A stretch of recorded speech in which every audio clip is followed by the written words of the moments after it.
Fala pessoal, sejam bem-vindos a mais uma aula da Ion School Online. Essa é a nossa 7ª aula de introdução aos livros históricos. Espero que vocês estejam acompanhando todas as informações, todos os conteúdos que nós estamos passando para vocês e de que a Bíblia agora esteja fazendo muito mais sentido para você. Depois da aula de hoje, nós vamos fechar um grande período histórico em Israel e depois disso, quando você lê os profetas, quando você lê Reis, quando você lê Crônicas, quando você lê o Pentateuco ou os Salmos, tudo vai se encaixar muito melhor do que antes. Então hoje nós vamos completar o livro de Reis, ou como nós chamamos de Segundo Reis, que dentro da Tanakh, em seu formato antigo, teria o mesmo nome que o primeiro livro dos Reis, Sefer Malachim, ou o Livro dos Reis. Mas como nós dividimos a história entre primeiro e segundo Reis, este seria então o segundo livro. Ao todo então esse pacote de primeiro e segundo Reis vai desde o reinado do rei Davi até Evil-Merodach, rei da Babilônia. Seria legal também lembrar que o livro dos reis é muito mais um compilado seletivo de propósito teológico do que uma narrativa histórica dos fatos dos reis, como seria mais no caso de Crônicas. Aqui a nossa intenção é saber quais dos reis seguiram a aliança do Senhor e os mandamentos do Senhor fazendo aquilo que agradava a Deus e quais não fizeram isso. O autor do segundo Reis também é o mesmo de primeiro Reis, que nós precisamos dizer que é não identificado, mas que a tradição irá nos dizer que foi o profeta Jeremias, e ele teria escrito a grande maioria deste livro, com exceção de alguns poucos capítulos no final. O local e destinatário continuam sendo o mesmo também, contando as histórias que vão desde 970 a.C. até por volta de 540 a.C., depois já do exílio babilônico, quando Israel foi levado cativo. E nessa porção, ainda mais do que na primeira porção do livro de Reis, nós vamos ter uma mistura desses locais onde as coisas estão acontecendo. Judá, Israel, Israel, Judá, Judá, Judá, Israel, Israel, Judá, a ponto de quase dar um nó na nossa cabeça de onde nós estamos na narrativa. E aí neste livro então nós vamos fechar esse período de quase 500 anos de narrativa a respeito da monarquia, tanto do reino do sul em Judá, quanto do reino do norte em Israel. O versículo-chave do segundo livro de Reis seria segundo Reis 17, do 7 ao 8, que nos diz assim: tal coisa sucedeu porque os filhos de Israel pecaram contra o Senhor, seu Deus, que o fizera subir da terra do Egito, de debaixo da mão de Faraó, rei do Egito, e temeram a outros deuses, andaram nos estatutos das nações que o Senhor lançara diante dos filhos de Israel, e andaram nos costumes estabelecidos pelos reis de Israel. O tema central do segundo livro de Reis será a história do reino dividido de Israel, como eu já disse, entre o reino do sul de Judá, com sua capital lá em Jerusalém, e o reino do norte, Israel, com a sua capital lá em Samaria. Se você tem uma memória curta como a minha e você já se esqueceu o porquê o reino se dividiu, a culpa toda cai no colo de Salomão e de seu filho Roboão. Salomão pecou contra o Senhor, abandonando seus caminhos na velhice e seguindo após os ídolos, e por isso o Senhor prometeu que iria dividir o seu reino. E aí, depois da morte de Salomão, veio seu filho Roboão, que quando foi reinar sobre todo Israel, resolveu pedir conselho para a galera, e não para os sábios, os homens mais velhos, os anciãos, que haviam caminhado com seu pai há muito tempo. Ele então tentou ser duro sobre aqueles sobre o qual ele reinava, e as 10 tribos de Israel falaram para ele: sai fora, mané, não queremos nada com você, filho de Davi. E foi nesse momento que eles levantaram sobre eles o rei Jeroboão, que se tornou um símbolo de maldade diante do Senhor, o homem cujos caminhos foram maus aos olhos de Deus. Todos os reis que não caminharam segundo a aliança do Senhor depois de Jeroboão terão o seu nome atrelado aos caminhos de Jeroboão. Este homem fez mal aos olhos do Senhor, como Jeroboão. E o contrário de Jeroboão, nós teremos Davi, um homem que caminhou todos os seus dias segundo a lei e os preceitos do Senhor. Então todos aqueles que cumpriram e fizeram o que era bom aos olhos do Senhor receberão um testemunho de que caminharam como seu pai Davi. Um resumo bem simples a respeito do livro dos reis é que o reino dividido continua pecando contra o Senhor, e mesmo que houveram bons reis diante do Senhor, eles não puderam evitar o julgamento do Senhor sobre a terra. E aí nós vamos ver o reino do norte, Israel, sendo levado cativo pelo povo da Assíria, e 136 anos depois disso, nós veremos o reino do sul também, Judá, sendo levado para o cativeiro pela Babilônia, debaixo do governo e reinado de Nabucodonosor. Então neste livro nós vamos ver que o Senhor julga a maldade cometida pelo seu povo, mesmo que eles carreguem o nome do Senhor, especialmente os líderes da nação. Nós também vamos ver nesse livro que as palavras do Senhor declaradas pelos verdadeiros profetas sempre acontecem, porque é o próprio Senhor que cumpre a sua palavra. E em terceiro lugar, nós vamos ver que o Senhor é fiel às suas promessas. E nós vemos aquilo que ele declarou a Davi sendo declarada vez após vez, que o Senhor estava guardando Judá por amor a Davi, a quem ele havia feito uma promessa. Eu vou também mencionar isso, que o livro de Reis tenta destacar o fato de Deus ser o Senhor da história, tendo o autor, no caso de Jeremias, tendo vivido no final da história de Israel e de Judá, ele estava olhando para fatos, mesmo que talvez isolados, mas conectando todos eles debaixo do senhorio de Deus, de que era o Senhor quem estava conduzindo a sua nação, era o Senhor quem estava julgando, era o Senhor quem estava trazendo os inimigos contra Israel, contra Judá, era o Senhor quem estava livrando Israel ou Judá dos seus inimigos. Era o Senhor quem estava trazendo uma doença, uma enfermidade sobre um rei ou sobre um oficial. Era o próprio Senhor quem estava curando os mesmos que estavam doentes. E em todo o tempo nós vemos a mão do Senhor agindo para conduzir a nação de Israel para onde ele desejava. E quando eu digo Israel, aqui eu estou dizendo o Israel completo, norte e sul, Judá e Israel, o reino de Jerusalém e o reino de Samaria. Vamos entrar então direto no esboço,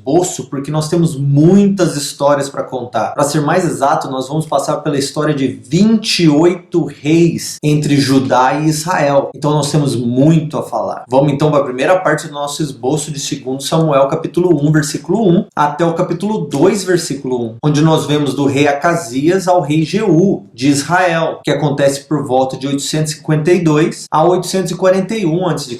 Essa parte é bem rápida, porque nós vamos falar apenas de 2 reis. E estes 2 reis são de Israel, da parte do norte. Eu vou tentar fazer o meu melhor para sempre dividir quando a história está no norte, em Israel, quando a história está no sul, em Judá. Neste caso, nós estamos falando a respeito de 2 reis de Israel. Nós finalizamos o primeiro livro de Reis falando a respeito de Acabe e Jezabel e como Acabe morreu. Este Acabe que era rei em Israel, enquanto Asa era rei em Judá e também morreu, e Acasias foi rei no seu lugar. Então nós começamos o segundo livro de Reis com Acasias no norte, e quando Asa morreu, Jeorão, seu filho, reinou em seu lugar. Então nós começamos o segundo livro de Reis tendo Acasias como rei do norte e Jeorão como rei do sul. No capítulo 1 então nós vemos Acasias, filho de Acabe, que reinou por 2 anos em Israel. E Acasias fez o que era mal ao Senhor. Depois nós vemos que ele teve um ferimento bem grave depois de ter caído da sacada do seu quarto, e foi Elias quem profetizou a sua morte, porque ele tinha mandado mensageiros buscar conselho lá em Baal-Zebub, mas Elias interceptou os mensageiros e diz: avisa a ele que ele vai morrer. Por acaso não tem profeta aqui em Israel? Quando ele ouviu isso, ele ficou pirado. Mandou 50 homens buscar Elias. Elias estava sentado no alto do monte, e o comandante de 50 disse: ô homem de Deus, desce aqui, ué. Que era tudo mineiro, não sei se você sabe disso. Desce aqui, ué. Elias fala para eles: uai, se eu sou um homem de Deus, que caia fogo do céu aqui sobre vocês então, ué? E não é que caiu fogo sobre todo mundo? O rei fica louco, manda mais 50 homens. Eles chegam lá: uai, sou homem de Deus, desce aqui. Se eu sou homem de Deus, vai cair fogo do céu sobre vocês? E caiu de novo fogo do céu. Quando veio o terceiro grupo de 50 homens, o cara já foi calminho, se ajoelhou diante de Elias e falou: ô seu homem de Deus, não me faz morrer não, desce com nós por favor. E o Senhor disse para Elias: vai com eles que você vai estar seguro.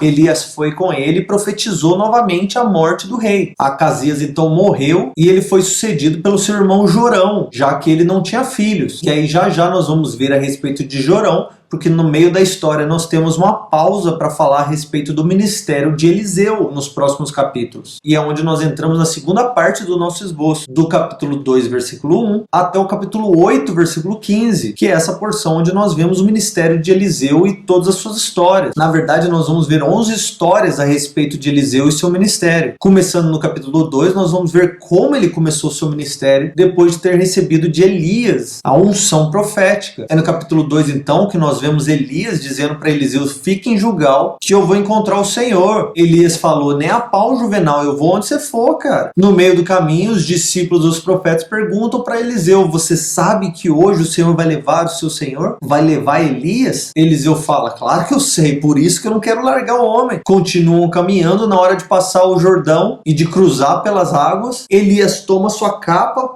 enrola e bate nas águas, as águas do Jordão se abrem e eles caminham pelo caminho seco. Do outro lado do Jordão, Elias pergunta para Eliseu: Eliseu, antes de eu ir, antes de eu partir, tem algo que eu posso fazer por você? E esse texto é bem misterioso, bem difícil de compreender, porque até as tradições são complicadas, mas Elias pede praticamente: eu quero 2 bocas de espírito, ou eu quero o dobro do espírito que está sobre você. Não é simplesmente uma porção dobrada da unção, é eu quero profetizar, ou eu quero caminhar com 2 vezes o poder. A palavra ali na verdade é ruá, espírito ou sopro. Eu quero que está sobre você que venha sobre mim, mas eu quero o dobro. Elias fala para ele: coisa difícil você está me pedindo, mas tudo bem, se você me vê subindo, você recebe. Se não, você vai ficar só na vontade mesmo. Enquanto eles estavam caminhando, de repente, isso lá no capítulo 2, versículo 11, uma carruagem de fogo com cavalos de fogo atravessam e separam os dois. E Elias é levado para o céu na carruagem de fogo? Não é isso que o texto nos diz.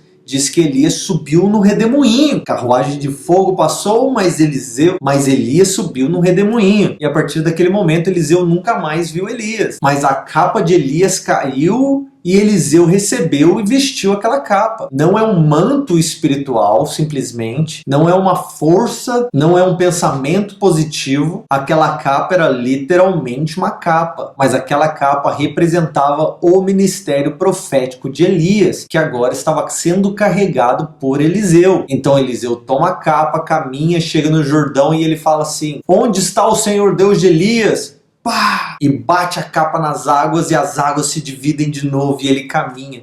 Os discípulos dos profetas ficam: uau! E Eliseu pega dali e vai em direção a Betel. Quando ele está subindo a Betel, o que acontece? Os moleques começam a gritar: vai, sobe careca, sobe careca! Eliseu olha para trás, amaldiçoa eles em nome do Senhor e continua andando. Nem sabemos se ele olhou para trás ou não olhou, mas 2 ursas saíram do bosque e mataram 42 dos meninos. Eu não sei o que é mais impressionante nessa história, se é a palavra de Eliseu que amaldiçoou os meninos e as ursas vieram em resposta, se é a velocidade dessas ursas para matar e devorar 42 meninos, ou se é a lerdeza desses 42 meninos que não conseguiram fugir das 2 ursas. Enfim, só para te fazer pensar. A segunda história nós vemos no capítulo 3, quando o rei Jorão, rei de Israel, pede auxílio de rei de Judá para conseguir vencer na guerra os moabitas, que era o menor dos inimigos de Israel na história. Eliseu vai então, profetiza para eles a estratégia da guerra: cave poços, e aí surgiu água e os moabitas acharam que era sangue, e eles acabaram vencendo essa guerra por causa da profecia de Eliseu. A terceira história no capítulo 4, quando a viúva de um dos discípulos de Eliseu procura Eliseu e diz: o meu marido morreu, agora eu estou devendo todo mundo e os meus credores já vieram para fazer dos meus filhos escravos, me ajuda. Ele pergunta: o que você tem em casa? Ela: não tenho nada a não ser uma vasilha de azeite. E aí ele diz para ela: então vai, pede emprestado todas as vasilhas que você conseguir, leva para sua casa, fecha a porta e começa a distribuir o azeite em cada vasilha. Ela fez isso e conseguiu encher muitas panelas, muitas vasilhas, até que acabaram as vasilhas, e foi aí que o azeite parou de se multiplicar. E aí Eliseu fala para ela: agora vende o azeite, paga suas dívidas e com o restante vive você e seus filhos, com o nome limpo no Serasa. A quarta história está lá no capítulo 4, versículo 8, que é a história de uma sunamita rica que sempre sempre recebe Eliseu e seu servo quando eles estão passando pela cidade de Sunem. E aí um dia ela resolve construir um quartinho lá em cima para ele, com uma cama, com uma mesa, uma lâmpada, uma cadeira, para que todas as vezes eles possam passar pela cidade e ficar confortavelmente hospedados na casa dela. E aí um dia eles estão lá e Eliseu pensa, como nós podemos abençoar essa mulher? Geazi, o servo de Eliseu, diz, ué, ela não tem filho. Eliseu, maneiro, chama ela lá. Profetizou um filho para ela. No ano seguinte, ela realmente teve um filho. Passaram alguns anos, esse filho estava no campo com o pai, teve uma dor de cabeça e acabou morrendo ali. A mulher foi atrás de Eliseu e falou, vem cá na minha casa, meu filho morreu, eu te pedi filho? Não pedi. E agora o Senhor me deu um filho e ele morreu. Eliseu vai até lá, entra no quarto do menino, fecha a porta, se deita em cima do menino, passa ali um tempo, o menino ressuscita, dá 7 espirros, abre os seus olhos e tá lá vivão novamente. É até interessante que algumas tradições vão dizer que este menino, filho da sunamita, que Eliseu ressuscitou, é na verdade Jonas, o profeta, que mais tarde irá profetizar a Nínive. A quinta história está no capítulo 4, versículo 38, de quando os discípulos dos profetas quiseram comer junto e o responsável pelo cozido foi lá e apanhou um monte de erva que não devia ter apanhado, colocou na sopa e a sopa se tornou um veneno. Quando alguém provou, deu um grito, tem morte na panela. E aí Eliseu, o profeta, fez o quê? Pegou farinha, jogou na panela e a comida deixou de ser venenosa. O poder da farofa, gente. Põe em tudo que ninguém vai morrer porque comeu farofa. A sexta história está no capítulo 4, versículo 42, quando alguém trouxe 20 pães e algumas espigas de milho para Eliseu e Eliseu fala, distribui para a galera. Alguém pergunta, como que nós vamos distribuir para a galera? São mais de 100 homens. Ele falou, vai e distribui. E ainda vai sobrar. Eles distribuíram os pães e os pães se multiplicaram e ainda sobraram. Todos os 100 homens comeram e sobrou um monte de pão e milho. A sétima história está no capítulo 5, quando nós vemos a história de Naamã. Naamã era o comandante do exército da Síria, mas ele também era leproso. Um dia ele descobriu que em Israel tinha um profeta que poderia curar ele. O rei da Síria então envia ele para Israel com uma carta para o rei de Israel, falando, cura o meu servo da lepra. O rei de Israel rasgou suas vestes e disse, como assim eu vou curar ele? De como? Quem sou eu? Eliseu ouve aquela história e fala, como assim? Tem profeta aqui. Não precisa buscar em lugar nenhum não, manda para mim. Eliseu nem encontrou ele, mandou o seu servo falar para ele, vai e se banha no rio Jordão 7 vezes, depois que você terminar você vai estar curado. Naamã olhou, como assim? Eu vim de longe para banhar nesse rio? Poderia ter me banhado em qualquer um dos rios de onde eu vim. O servo dele fala assim, se ele tivesse pedido para você rodopiar, fazer eu não sei o que, você teria feito. Agora ele está te pedindo para você banhar e você não quer? Faz o que ele está pedindo. Naamã se banhou 7 vezes e foi curado. E aí ele veio para o profeta, se converteu ao Senhor Deus de Israel, pediu perdão, se arrependeu dos seus pecados e tentou dar uma recompensa a Eliseu, uma oferta. Eliseu fala, não, muito obrigado, não queremos nada, vai com Deus, é de graça. Naamã começa a seguir o seu caminho e Geazi pensa consigo, Geazi, o servo de Eliseu, rapaz, ele perdeu uma oportunidade, eu vou atrás dele porque quem sabe ele dá pra mim a recompensa. Correu atrás da carruagem e falou assim, vem cá amigo, eu vim buscar um dote, uma ajudinha só, porque chegou uns profetas lá que a gente está querendo alimentar, e com essa ajudinha ele voltou de lá com 68 quilos de prata e ainda algumas mudas de roupa. Levou tudo para sua casa e escondeu. Quando ele chegou perto de Eliseu, e aí? Você estava onde? Eu? Tava em lugar nenhum não, tava aqui mesmo.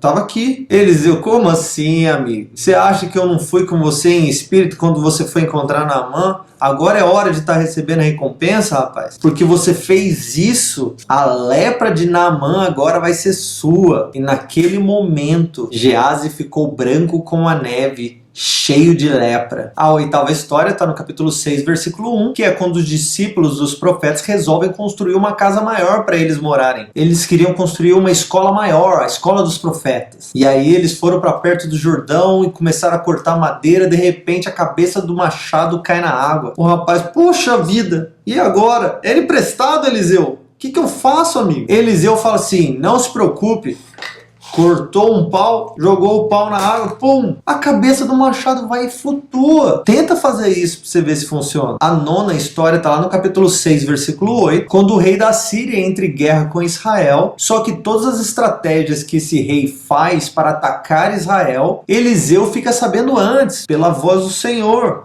E ele vai e conta ao rei de Israel, e o rei de Israel dá um jeito de fugir. O rei da Síria fica doido. Como assim? Como que isso está acontecendo? Aí eles descobrem que é Eliseu. E é nesse contexto aqui que Eliseu enxerga o exército do Senhor ao redor dele. A 10ª história está no capítulo 6, versículo 24, quando Samaria é sitiada pela Síria, já um outro contexto, um outro ataque, e os alimentos ficam escassos, a inflação sobe, o preço de tudo fica caro, e a fome se torna tão grande que as pessoas já começam a comer os seus filhos para sobreviverem. Daí no meio disso tudo, Elias profetiza fartura. Amanhã mesmo haverá fartura aqui dentro da cidade. De repente, no outro dia de manhã, 4 leprosos que estavam na porta da cidade falaram assim: se nós vamos morrer aqui, vamos tentar pelo menos ir no acampamento dos sírios para ver se a gente encontra algum alimento. Se eles nos matarem, morremos. Quando eles chegam no acampamento, não tem ninguém. O exército inteiro tinha fugido, e foram descobrir mais tarde que o Senhor fez com que eles ouvissem som de guerra, som de cavalos e de um exército, e eles ficaram tão apavorados, achando que eles estavam sendo atacados, que eles fugiram, deixaram tudo para trás. Os leprosos entraram, descobriram aquela abundância, e a abundância que havia naquele acampamento foi trago para Israel, e houve fartura naquele dia, como havia sido profetizado por Eliseu. E a última história de Eliseu que é contada nessa porção começa lá no capítulo 8, versículo 7, quando Ben-Hadad, o rei da Síria, fica doente, fica enfermo, e aí ele manda Azael, o seu servo, para procurar Eliseu e ver se ele vai sobreviver daquela ferida, daquela enfermidade. Azael pergunta para Eliseu: Eliseu, você acha que ele vai sobreviver? Eliseu diz para ele que essa enfermidade não vai ser o problema. E aí ele começa a chorar olhando para Azael. Azael pergunta: por que você está chorando, Eliseu? Eliseu fala: porque eu sei da maldade que você vai causar em Israel. Você porá fogo nas fortalezas, matará pela espada os jovens, despedaçará as crianças e rasgará o ventre das grávidas. Azael ouviu aquilo: que isso? De jeito nenhum, sou só um cão. Que é isso? Impossível isso. O que ele fez? Voltou, falou pro rei: rei, ele falou que você não vai morrer dessa doença não. O rei, aleluia. No dia seguinte, Azael mata o rei sufocado com uma toalha molhada. E é assim que ele se torna rei da Síria. E um grande problema para Israel daqui para frente. Nós voltamos agora para a narrativa da monarquia em Israel e em Judá, de 2 Reis 8, versículo 15, até o capítulo 17, versículo 41, onde no reino dividido nós vamos ver em Israel desde Jorão até a queda de Samaria no rei Oséias, de 841 até 722 a.C.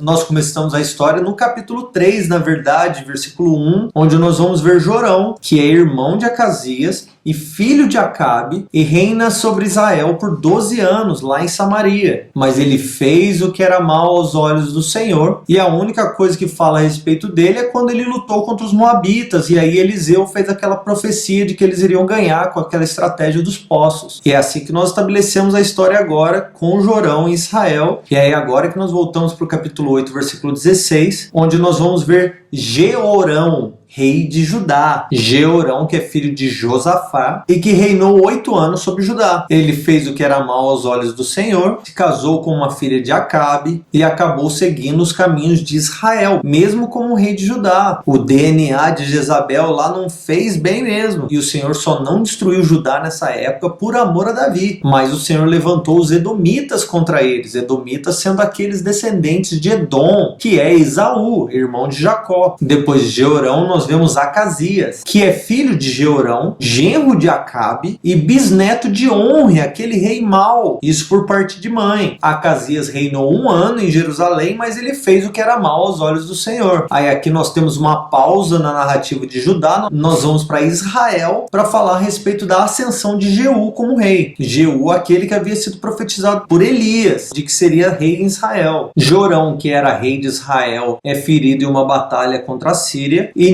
nisso, Eliseu manda um dos seus discípulos ir ungir Jeú, o novo rei de Israel. Quando Jeú é ungido rei de Israel, ele vai atrás de Jorão na hora. E ele acaba matando Jorão com uma flecha que atravessa o seu coração. Jeú mata Jorão então e vai atrás de Jezabel agora para cumprir a profecia, para terminar de firmar o seu reinado. Quando ele chega em Jezreel e Jezabel ouve que ele está chegando, o que Jezabel faz? Pinta os seus olhos, passa uma maquiagem, fica toda bonita e vai para a janela esperar Jeú chegar. Quando Jeú chega, olha para cima, ela fala: é você, traidor? Ele olha para os lados dela, aquele monte de eunuco perto, ele fala: quem aí tá comigo? 2 ou 3 olharam para ele falou: jogue ela aqui embaixo. Na hora os eunucos jogaram ela da janela, ela caiu, espatifou lá embaixo. Jeú ainda passou com a carruagem em cima dela para completar a obra e entrou para comer. Depois que ele encheu o bucho, ele lembrou: poxa, vamos enterrar aquela maldita, porque afinal das contas ela é filha de rei. Quando foram ver Jezabel, só tinha sobrado as mãos, os pés e o crânio, porque os cachorros haviam devorado ela inteira, como havia sido profetizado a respeito dela. Jeú então vai atrás dos descendentes de Acabe e manda matar 70 descendentes dele, e acaba com a descendência de Acabe e firma o seu trono como rei de Israel. No capítulo 10, versículo 17, ele se une com Jonadab e vão para Samaria e fala para todo mundo: vamos nos ajuntar, vamos fazer uma grande festa a Baal, porque se Acabe foi idólatra, eu vou ser ainda mais. E mandou juntar todos os idólatras, todos os sacerdotes de Baal, vamos para o templo fazer um grande sacrifício. E aí o templo está lotado. Jeú manda trancar as portas, então eles sacrificam. Depois de terem sacrificado, Jeú manda matar todo mundo. Não sobrou ninguém que adorava Baal. Só que infelizmente Jeú se afastou dos caminhos do Senhor e acabou caminhando nos caminhos de Jeroboão. E porque ele fez isso, o Senhor trouxe contra ele Hazael, o rei da Síria. Depois desse fato, então, nós voltamos para o reino de Judá. Em Judá, nós vamos ver Atalia, que é a mãe de Acasias, rei de Judá. Quando ela ouviu falar que Acasias morreu, ela mandou matar toda a família real para que ela pudesse reinar sozinha. Afinal das contas, ela era descendente de Acabe. Mas aí, Jeuzeba, irmã de sangue de Acasias, escondeu seu sobrinho Joás, filho de Acasias, e levou ele para o templo e ele ficou lá com os sacerdotes. E aí, com 8 anos de idade, Joás foi ungido rei sobre Judá. Eles mandaram matar Atalia e Joás entrou no seu palácio e se assentou no trono, começando a reinar com 8 anos. Joás reinou 40 anos em Jerusalém e fez o que era bom aos olhos do Senhor. Ele e os sacerdotes fizeram uma aliança com o Senhor, fizeram uma aliança com o povo. Joás depois mandou reformar o templo, mas acabou morrendo por traição dos seus próprios servos. Aí no capítulo 13 nós voltamos para Israel. Depois que Jeú morre, Jeoacás, filho de Jeú, começa a reinar em seu lugar. Ele reinou 17 anos sobre Israel, em Samaria, mas fez o que era mal aos olhos do Senhor. E por causa disso, o Senhor instigou o rei da Síria contra eles. Jeoacás morreu, Jeoás reinou em seu lugar. Ele reinou 16 anos sobre Israel, mas ele também fez o que era mal aos olhos do Senhor. Mas foi este mesmo Jeoás que, quando Eliseu estava pronto para morrer, foi visitar Eliseu, e Eliseu profetizou sobre ele bênçãos, maldições,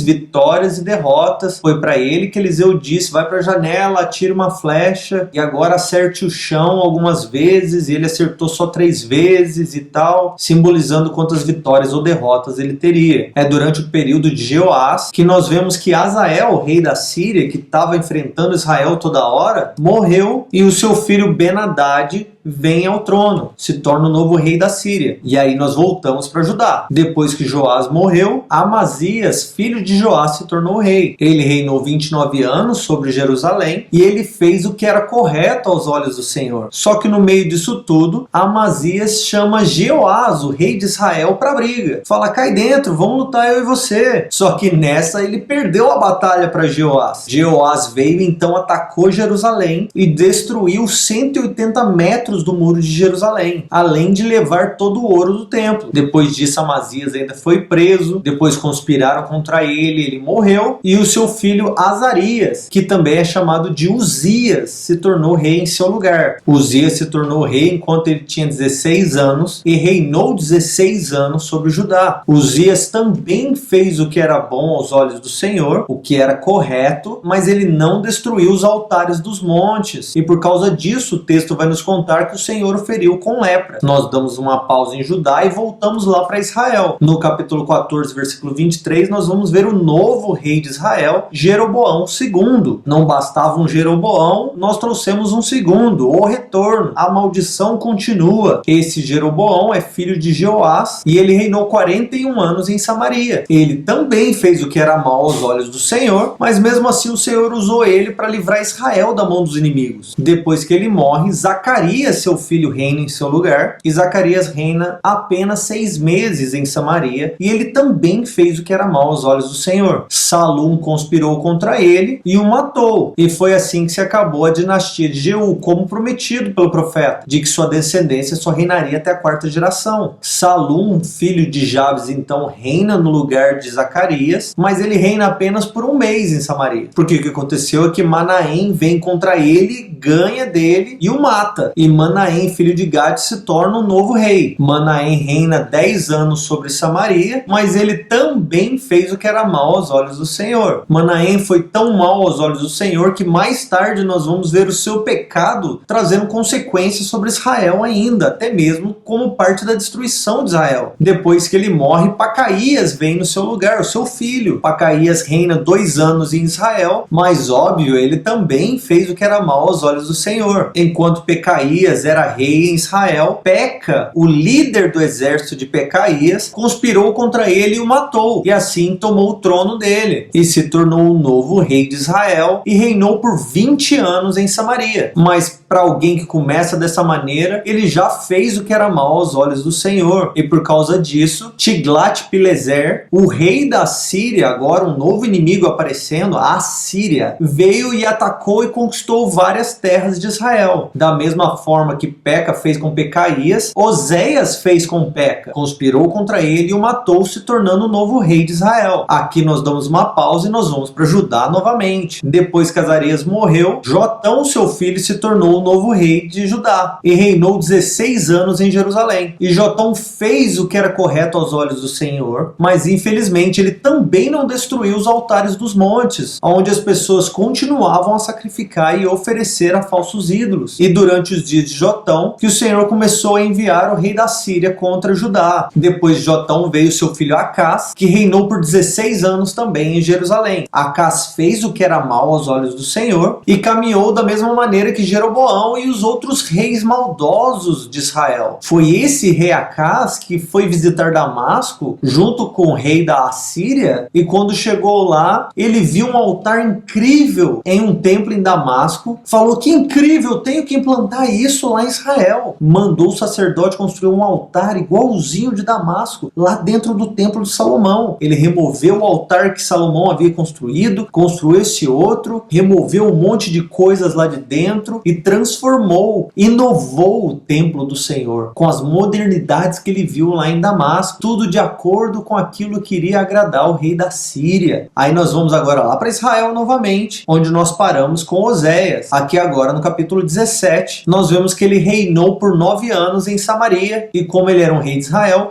ele fez o que era mal aos olhos do Senhor. Um novo rei da Síria agora, o rei Salmanasar, veio e atacou Israel, e por isso Israel estava pagando tributo à Síria. Porque Oséias estava planejando uma revolta contra a Síria, o rei Salmanasar mandou prender Oséias. Depois disso, o rei da Síria invadiu Israel, e foi aqui, neste momento, com Oséias, que o rei da Síria levou Israel cativo para a Síria. E aí no capítulo 17, versículo 7 até o versículo 23, nós vamos ver vários motivos do porquê o Senhor permitiu que isso acontecesse. Vai nos dizer que isso aconteceu porque Israel pecou contra o Senhor, porque eles temeram outros deuses, porque seguiram as outras nações, edificaram altares, queimaram incenso, cultuaram ídolos, rejeitaram a aliança do Senhor, construíram bezerros de ouro e até queimaram as suas filhas e os seus filhos como sacrifício a outros deuses. Por causa de todos esses pecados, o Senhor os removeu da sua terra, assim como ele havia avisado Salomão: caso você não se esforce para manter a minha aliança, eu desenraizarei esse povo dessa terra e os espalharei por aí. Mas a maneira que a Síria conquistava as nações naquela época, não bastava simplesmente tirar essas pessoas da terra deles e levar em cativeiro. Salmanasar, rei da Síria, trouxe para Israel gente da da Babilônia, de Cuta, de Ava, de Amate, de Serfavim, e trouxe essa galera toda de outras nações para morar em Israel. O que eles fizeram? Um auê. Serviram outros deuses, continuaram pecando dentro da terra de Israel. Deus começou a enviar leões para matar o povo. E aí disseram para o rei da Síria: o povo não conhece o Deus da terra. É preciso você mandar um sacerdote para lá. Um sacerdote israelita. O sacerdote chegou lá, tentou ensinar o povo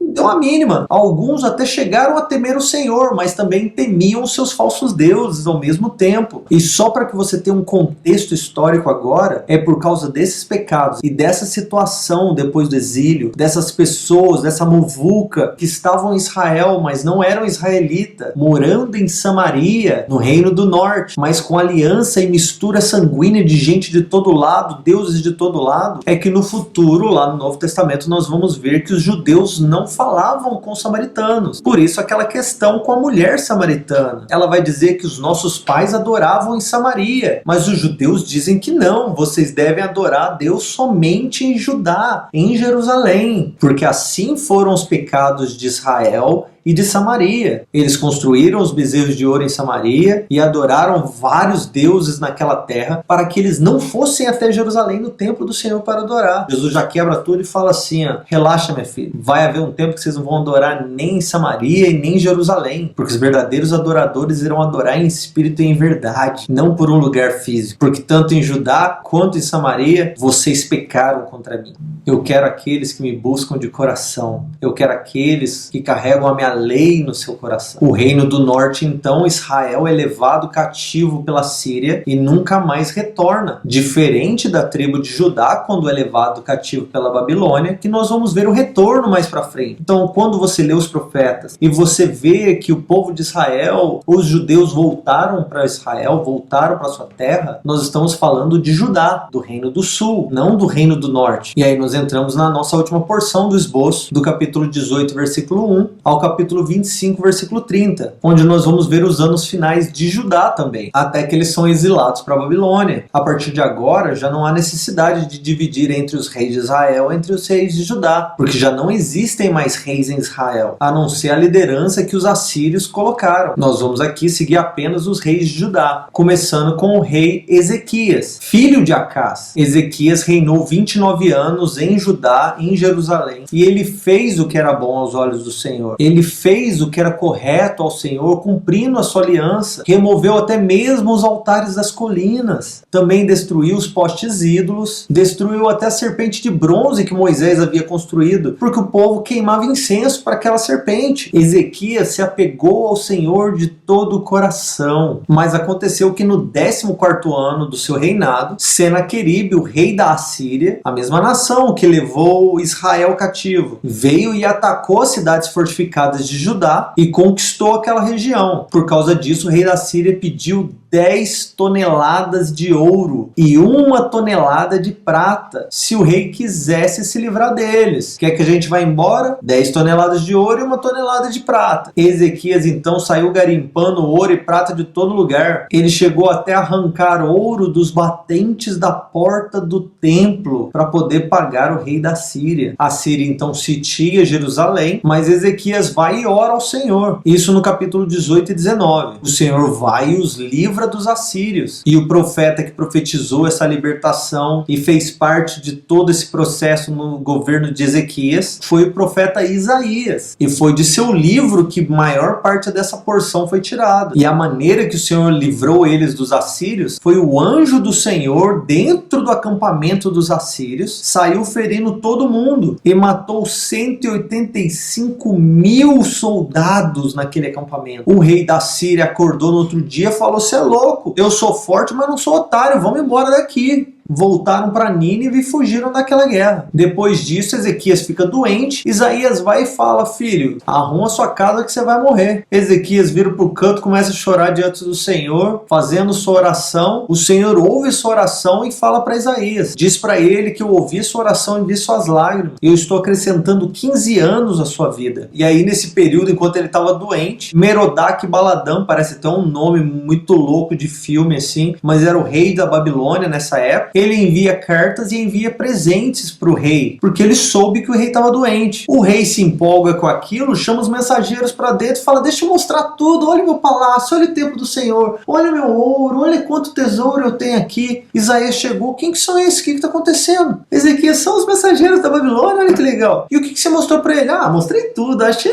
legal mostrar para eles. Igual brasileiro, quando você entra na casa de um brasileiro aqui, a primeira coisa que ele faz: vem ver a casa. Eu fico doido, eu falo: o que eu devo falar? Nossa, que casa bonita. Os mensageiros estavam assim: vamos anotar aqui, olha, legal, bidê feito de ouro, legal, chuveiro de ouro, gostei. Isaías fala assim: rei, anota aí, assim diz o Senhor. Isso lá no capítulo 20, versículo 17. Dias virão em que tudo que tens aqui no palácio será levado para a Babilônia. Tanto todas as tuas riquezas, até mesmo alguns dos seus filhos serão levados. O rei Ezequias se assustou, achou ruim daquilo? Que nada. Ele achou que era uma palavra boa, porque vai acontecer depois que eu morrer. Aleluia, o Senhor vai me dar paz agora. Se fosse comigo, o profeta profetizaria morte na certa, que meus filhos lidem com isso. E aí, depois que Ezequias morreu, Manassés reinou no seu lugar. Manassés, que é filho de Ezequias, e reinou 55 anos em Judá. Ele tinha só 12 anos quando subiu no trono, mas ele fez também o que era mal aos olhos do Senhor. Ele seguiu o caminho dos reis de Israel e fez grandes abominações diante do Senhor. Ele foi tão mal que o Senhor declarou que ele estenderia a corda de Samaria, a corda da família de Acabe, e puxaria para Jerusalém também. Tudo por causa do pecado de Manassés, por causa de suas abominações e do tanto de sangue inocente derramado na terra. O Senhor até diz: eu irei desamparar o remanescente da minha herança e os entregar aos meus inimigos. Depois de Manassés, nós vamos ver Amon, seu filho, reinando no seu lugar. Ele reinou por 2 anos em Jerusalém e também fez o que era mal aos olhos do Senhor. E foram os servos de Amon que o mataram. E aí o povo constituiu Josias, filho de Amon, como rei de Judá. Lá no capítulo 22, então, nós vamos ver que Josias reinou por 22 anos e ele fez o que era certo aos olhos do Senhor. A palavra vai nos dizer que ele seguiu o caminho de Davi de todo o seu coração e não se desviou nem para a direita e nem para a esquerda. E aí Josias mandou restaurar o templo. No meio da restauração, Hilquias, o sumo sacerdote, encontrou o livro da lei, mandou para o rei através do seu servo, e o servo leu diante do rei. Quando Josias ouviu as palavras daquele livro, ele ficou doido, rasgou suas vestes, mandou consultar o sumo sacerdote, falou: o que está acontecendo? Porque ele tinha acabado de descobrir o tamanho do pecado de Israel e tinha visto que toda a história, tudo que aconteceu até agora era por causa do pecado de Israel contra o Senhor.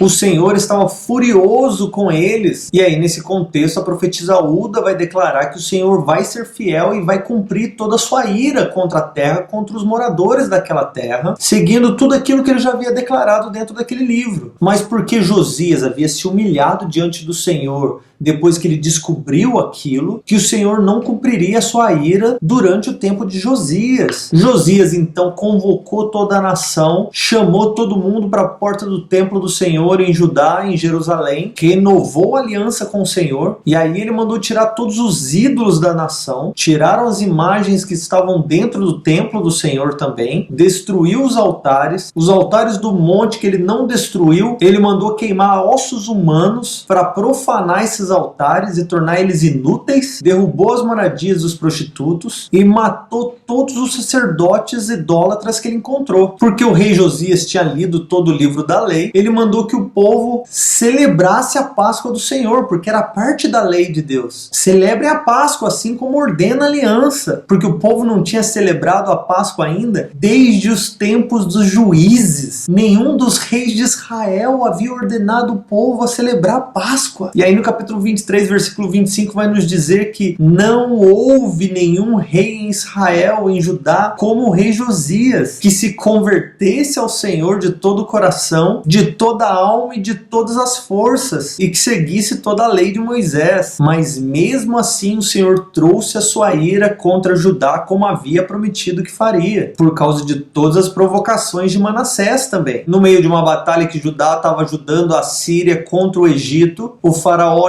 Neco do Egito matou Josias lá em Meguido. Depois que Josias morreu, Jeoacás reinou em seu lugar, Jeoacás seu filho, e reinou só por 3 meses, e fez mesmo assim o que era mal aos olhos do Senhor. O faraó Neco do Egito também mandou prender ele e constituiu seu irmão Eliaquim, também filho de Josias, como novo rei de Judá. E aí mudou o nome dele, de Eliaquim para Jeoaquim. Jeoaquim reinou 11 anos em Jerusalém, mas também fez o que era mal aos olhos do Senhor. Aí durante o reinado de Jeoaquim, o rei da Babilônia, Nabucodonosor, já invadiu Judá, e depois de uma revolta contra a Babilônia, o rei Nabucodonosor enviou tropas contra Judá e mandou destruir tudo. Depois que Jeoaquim morreu, veio Joaquim, seu filho, que reinou também só durante 3 meses em Judá. Ele também fez o que era mal aos olhos do Senhor. Nabucodonosor voltou a atacar então Judá e sitiou a cidade de Jerusalém, e no 8º ano de Joaquim, ele foi levado preso. O rei da Babilônia então nesse momento levou embora todo o tesouro do templo, todo o tesouro dos palácios, de todas as cidades, levou para o cativeiro toda a população que tinha condições financeiras, levou líderes, levou artífices, levou ferreiros, levou nobres, levou a monarquia, levou oficiais, levou os poderosos, levou soldados, levou todo mundo embora para a Babilônia. Nesse momento em que Judá foi levado cativo. Abacuque, Jeremias, Ezequiel e Daniel são tudo dessa época, da época que Judá foi enviada para o exílio. Aí Nabucodonosor constitui Matanias, tio de Joaquim, como novo rei de Judá, mas muda também o seu nome para Zedequias. Zedequias reinou sobre Jerusalém então por 11 anos, enquanto o povo estava no exílio, reinando somente sobre aqueles que sobraram, especialmente o povo pobre, e Zedequias também fez o que era mal aos olhos do Senhor, além de se rebeliar contra a Babilônia. Depois de anos sitiando Jerusalém de novo, botando terror no povo, depois da terceira invasão de Nabucodonosor, em julho de 586 a.C.,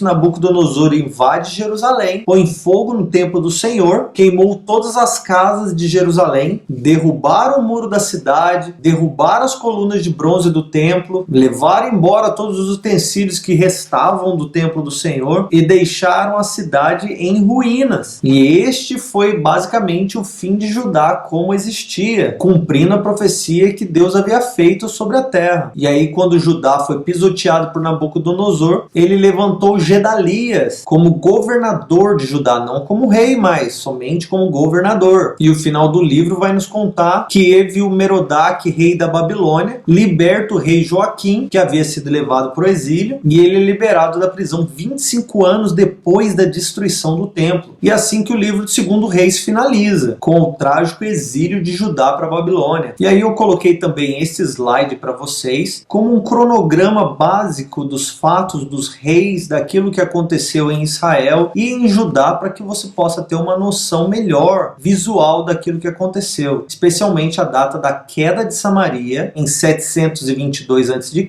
e a queda de Jerusalém em 586 a.C.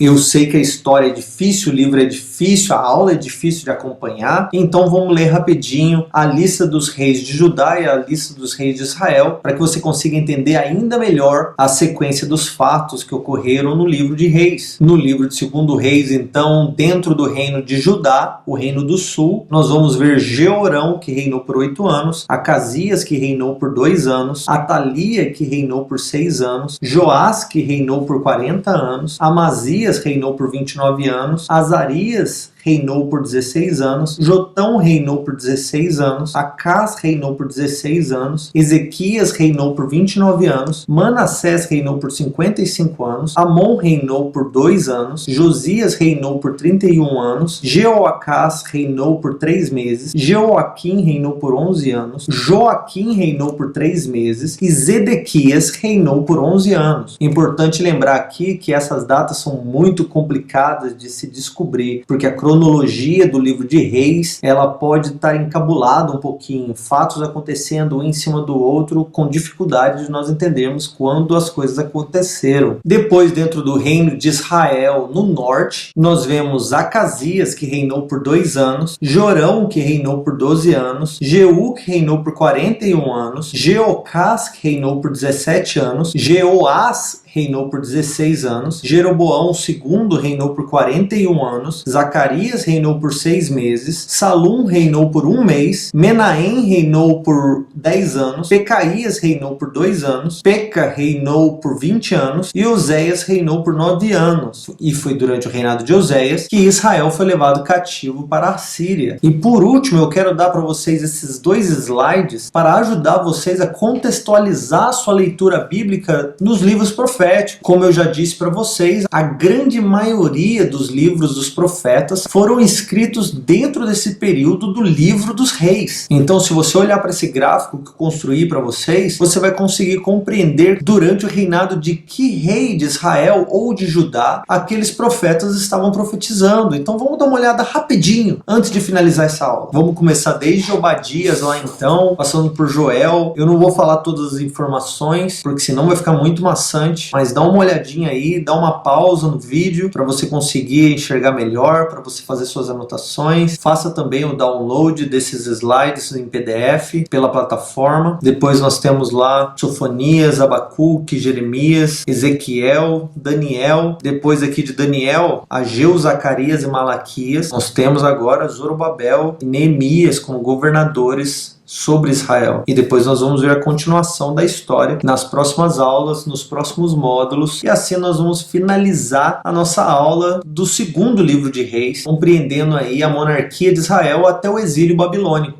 E nós vamos nos encontrar na próxima aula, se Deus quiser. Deus abençoe.